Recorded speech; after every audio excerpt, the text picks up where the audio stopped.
Les agradecemos a todos su presencia acá en esta segunda jornada de este seminario en la mesa de literatura. Vamos a tener 3 participaciones. La primera es sobre poemas que pintan en el poemario por Costa Rica de viaje, sus trípticos de Jorge Chen, que lo presenta la profesora Mayela Vallejos, quien es profesora catedrática de la Universidad de Colorado. Ella tiene un doctorado en literatura latinoamericana del siglo XX y XXI. Su tesis doctoral se llama El arte de tejer como eje estructurante en la narrativa femenina hispanoamericana, la cual se enfocó en 3 textos de las escritoras Rosario Ferrer, Laura Esquivel y Rilma de Balbona. Actualmente la profesora es profesora catedrática de la Universidad de Colorado y ha recibido varias distinciones en la universidad, incluyendo la mención de profesora ejemplar de su universidad. Ha publicado en varias revistas literarias de Costa Rica, de Estados Unidos, de Colombia, de Martinica, de México, Italia y España. La vamos a escuchar, tiene 20 minutos. Gracias.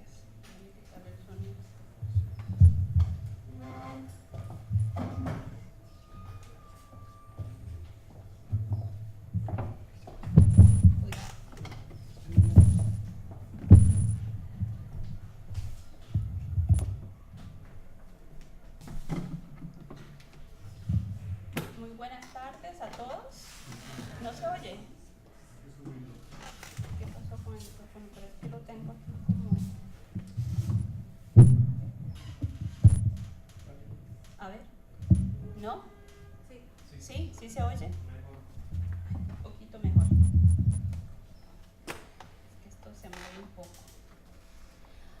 Muy buenas tardes a todos. Les agradezco muchísimo a los miembros del Comité del Interartes que me invitaron a participar en este gran coloquio donde se puede realizar una serie de intercambios culturales maravillosos, y yo me siento muy honrada de estar aquí presentando este trabajo sobre un poeta al que yo considero un joven poeta con un gran talento, y no porque sea mi amigo, sino porque realmente Jorge Chen ha logrado en estos años mostrarnos una calidad poética muy grande.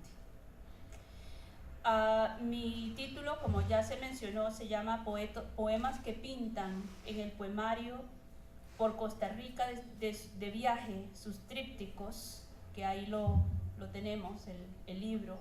No sé si el profesor Jorge Chen traería algún... ¿No trajo para vender? Qué pena. Bueno, la pintura es poesía muda. La poesía es pintura que habla. Simónides de Zeus. La palabra tríptico, como todos ya sabemos, y ahí tenemos un pequeño ejemplo de un tríptico, deriva del griego antiguo que significa triple doblez. Su significado se aplica a una obra de arte dividida en 3 secciones o paneles, en donde la parte central es la más importante, con 2 secciones que la complementan. Como pueden ver, el tríptico griego que traje, que es religioso, pero de todas maneras, ven, el centro es muchísimo más ancho que los 2 lados que lo componen, ¿verdad? El término, aunque de origen griego, no se empezó a usar sino hasta la época medieval para asignarle el nombre a una tableta de madera donde los antiguos griegos hacían algunas escrituras.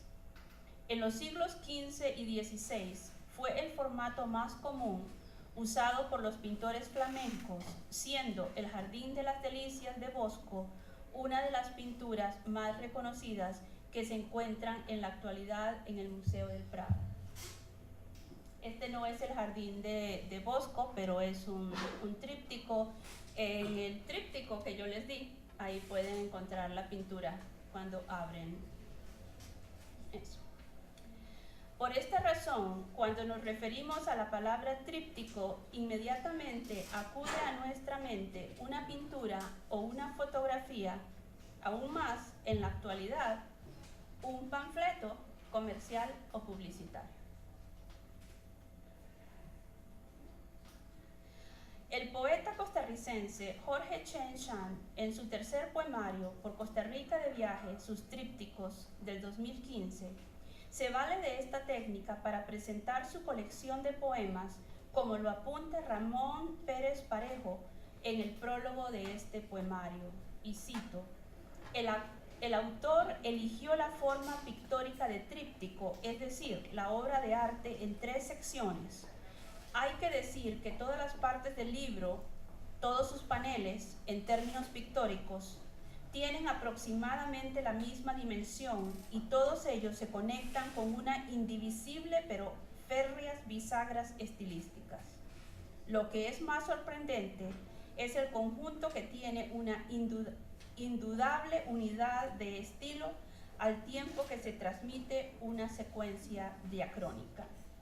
Esta colección consiste en 11 poemas y cada uno de ellos, como ya se indicó, está fraccionado en 3 partes que se complementan entre sí, instaurando una unidad temática.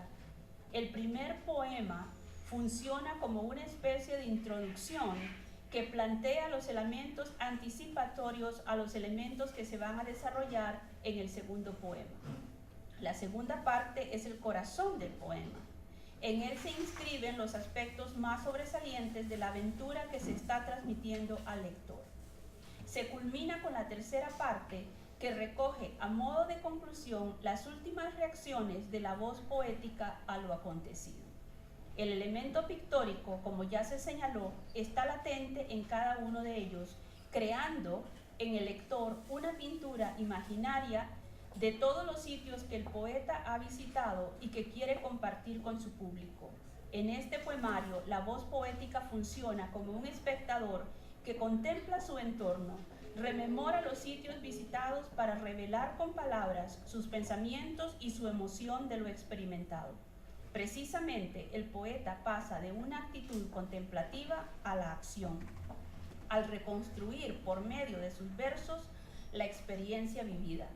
Para efectos de esta presentación, se hará un planteamiento teórico usando el concepto de éfrasis, el cual se adaptará al contexto de este poemario, puesto que es claro que el poeta no ha utilizado una pintura o pinturas para crear sus poemas, pero sí se vale de la naturaleza para inspirar sus creaciones poéticas por medio de la palabra, y esta a su vez crea imágenes pictóricas. Se analizarán 3 poemas, bueno, en este caso creo que solo me da el tiempo para 2, que evidencian esta tendencia gracias al uso de figuras retóricas y poéticas que permiten al lector crear una pintura mental de las diferentes regiones por donde la voz poética itinerante conduce a sus lectores, aunque nunca se hayan visitado estos sitios o se haya estado en estas situaciones. José Enrique Martínez Fernández, en su artículo Poesía del cuadro ausente, poesía y pintura de Antonio Colinas, afirma que en todo artista existe un desasosiego panestético. En otras palabras, los artistas ambicionan crear una obra completa y bella. Se pueden apreciar en muchas obras esa evidencia interartística, aunque ésta sea solo de forma alusiva y metafórica, como es el caso de este poemario. Esta tendencia mantiene un diálogo entre las artes y el deseo del artista de crear una obra única y sobresaliente. Son innumerables, sostiene Martínez Fernández, las relaciones y la cooperación que se han llevado a cabo entre las artes a través de la historia de la humanidad. De ahí la tendencia de algunos artistas de confinar diferentes campos de las artes en su obra, como se puede apreciar en el cuento de María Luisa Bombal, El árbol, en donde la música clásica juega un papel fundamental para el desarrollo de la trama. Se podrían mencionar muchas otras obras, pero por motivos de tiempo solo hemos elegido ese ejemplo. Coincidimos con Martínez Fernández que esta modalidad no es nada nuevo. El intercambio o combinación de las artes es un fenómeno que puede ser trazado desde la antigüedad, como lo podemos apreciar en Horacio, ut pictura poesis. El aspecto más sobresaliente e importante de este trabajo es encontrar la relación que existe entre los poemas y el objeto que los inspira.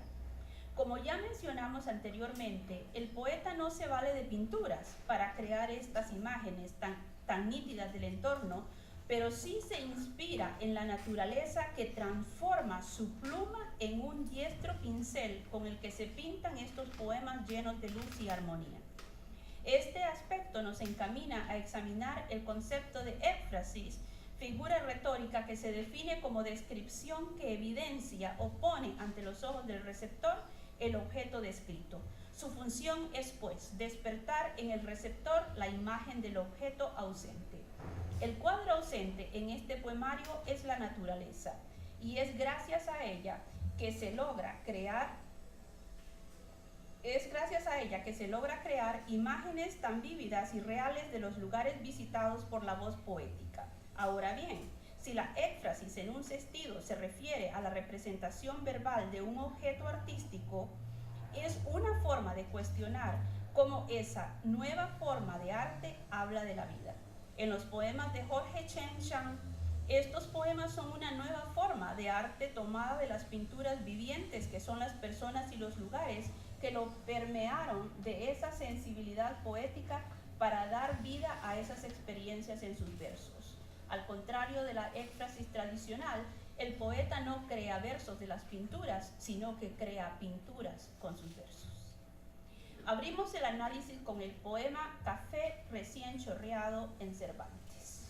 Y aquí en el tríptico que yo les di, tienen el poema.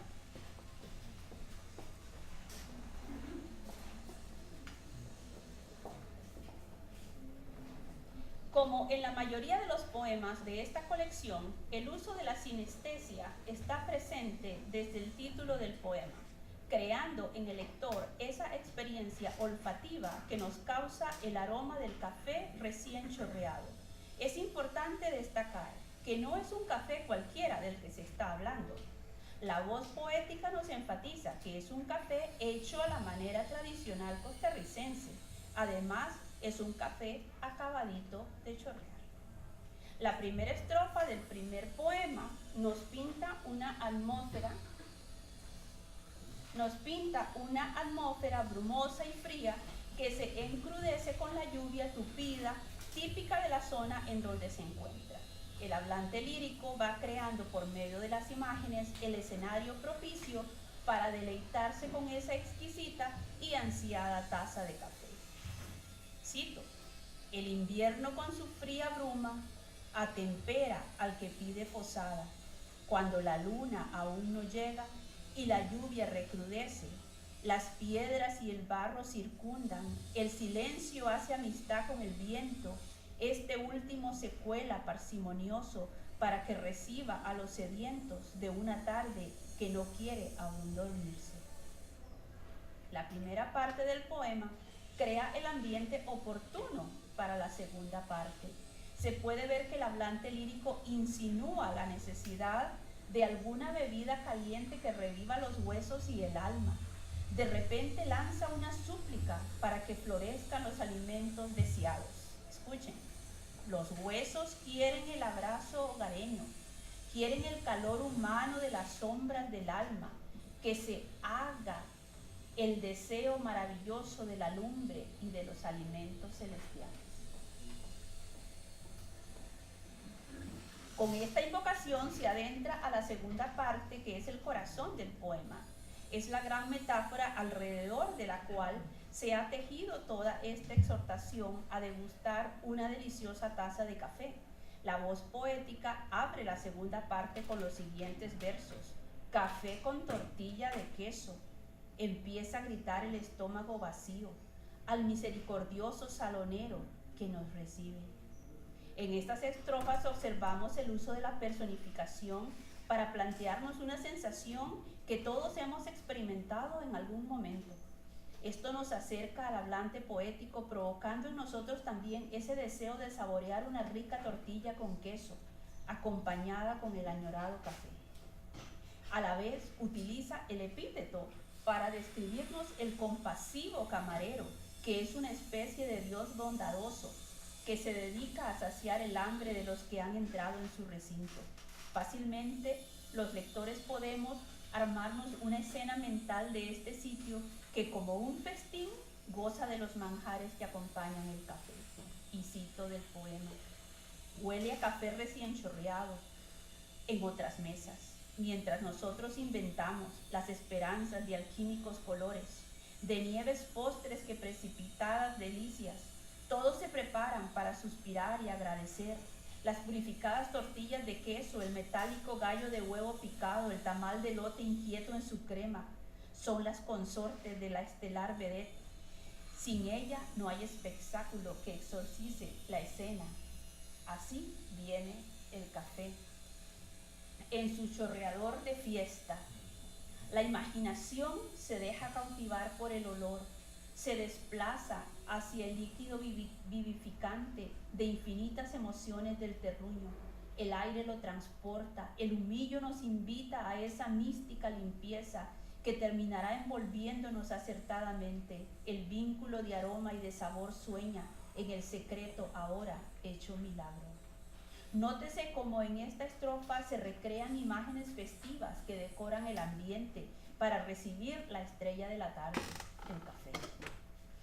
Las acompañantes del café son piezas esenciales de este convite, y cito: sin ellas no hay espectáculo que exorcice la escena. El preciado café hace su entrada gloriosa. Es una especie de rey triunfante y cautivador que provoca en los clientes del restaurante una especie de embrujo que les despierta emociones del terruño. Una vez realizado el milagro de la alquimia culinaria, todo alrededor parece que ha encontrado su rumbo. Tanto los demás comensales como la voz lírica retornan metafóricamente hablando a su propio entorno. Cito: vuelvo a sorber mi café recién chorreado.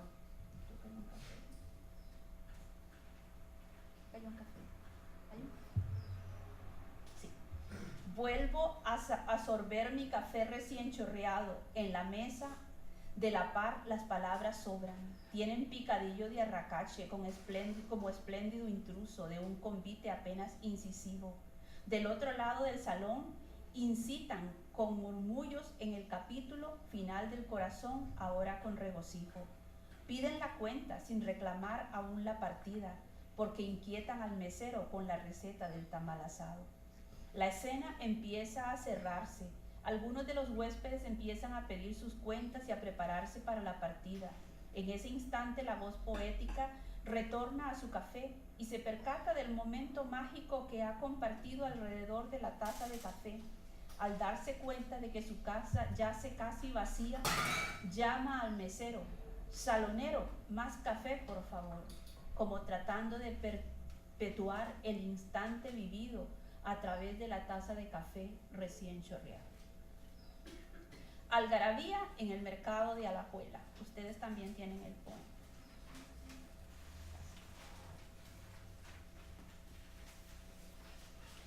Algarabía en el mercado de Alajuela es la realización de un mural viviente pintado de colores, sabores, olores y sonidos. El poema se abre con un epígrafe de un poema del nicaragüense Pablo Antonio Cuadra, La venta de las vocales, del cual cita la letra A. A la A paladial, ungüento de la garganta, bueno para el amor, muchacha, cómprame la A. Este epígrafe es muy valioso para el análisis de este poema porque nos prepara para la oralidad, cotidianidad y coloquialidad que se vive en un mercado y que será el escenario de este poema. De la misma forma es importante detenernos en el sustantivo que se escogió para precisar el tipo de mercado con el que nos vamos a encontrar.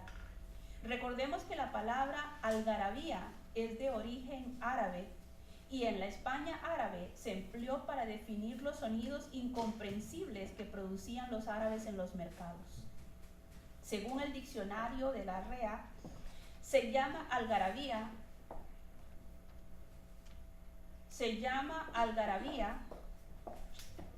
es un problema cuando uno lo detiene.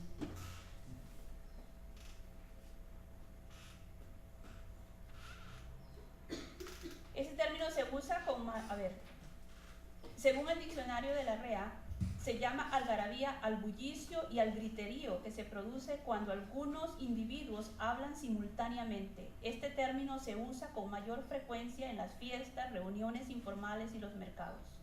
En muchas regiones se suele asociar el término con la alegría y el buen humor. Como se puede apreciar, este sustantivo nos prepara para un ambiente bullicioso pero lleno de vida y de júbilo, como suelen ser los mercados. De entrada, en la primera parte del poema, el hablante lírico nos retrata con nitidez los diferentes productos que podemos encontrar en el mercado, creando una vista panorámica de los diferentes puestos que ahí se encuentran y de las actividades realizadas por los asiduos clientes al mercado, y el uso de la sinestesia va creando una amalgama de olores, colores y sabores que se desprenden de las frutas y especies. En medio de este bosquejo de sensaciones se encuentra la voz poética, contemplativa, cautivada por la vida del mercado, llevándonos de la mano por los diferentes tramos que lo adentran en el corazón del mercado. Esta escena evoca, de repente una voz interrumpe dentro de la algarabía para llamar la atención del sujeto lírico. Y cito: oigo los gritos que vienen del final del pasillo, un tramo se abre con toda la sabiduría ancestral. La segunda parte del poema nos abre las puertas a todo un mundo cósmico lleno de recetas ancestrales, sabidurías populares que normalmente solo las podemos encontrar en el mercado, a la vez que nos recuerda la famosa canción cubana El Yerberito de Celia Cruz. Y cito del poema, no de Celia. La vendedora ofrece las hierbas y otras cosas para todas las curas. La hierbabuena para los problemas estomacales indica pacientemente al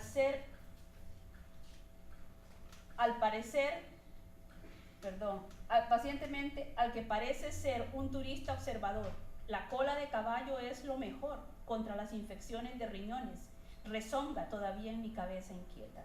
La cotidianidad se apodera del poema. La voz lírica se ve cautivada por la vendedora, que con gran sabiduría reparte sus consejos, recetas a las personas que se acercan a su tramo.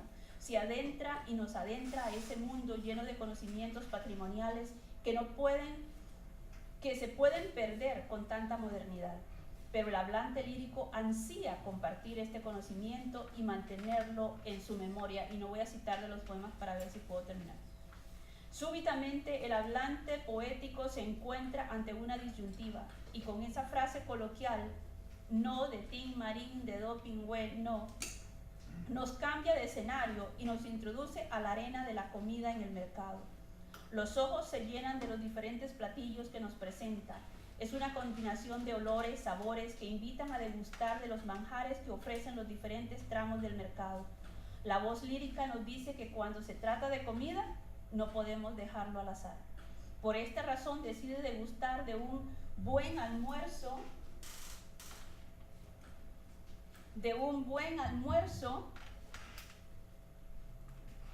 en un establecimiento que tiene la mayor clientela. Esta parte del poema es también con la que se concluye esta aventura. Está llena de diálogos que se logran crear del habla popular costarricense, típica de ese estrato social donde se encuentra. ¿Qué le doy, mi rey?, me habla con el acostumbrado acento, el cual disfruta grandemente porque le recuerda espíritus compinches, comunión perfecta en el mercado. En este instante no existe distinción de clases, todos son iguales en ese convite culinario. Con ese sentimiento de complacencia se cierra el poema, esperando la rica olla de carne, arroz, pero con tortillas de paquete, tristemente, dice la voz poética. En resumen, el poeta, a través de su memoria y las técnicas discursivas, logra reconstruir e inmortalizar por medio de sus versos las experiencias vividas. Aún más, el poeta no solo logra captar las imágenes de los diferentes paisajes de los lugares visitados, sino que va más allá, creando en la mente de sus lectores, por medio de la sinestesia y la precisión de las descripciones, retratos efectivos de lo experimentado. Por lo tanto, los poemas pueden ser interpretados por la realidad insinuada o por la imaginación producto de las excelentes imágenes creadas en cada uno de ellos. que han logrado transformar la pluma en un hábil pincel que convierte cada poema en un lienzo pletórico de imágenes de la realidad. Muchas gracias.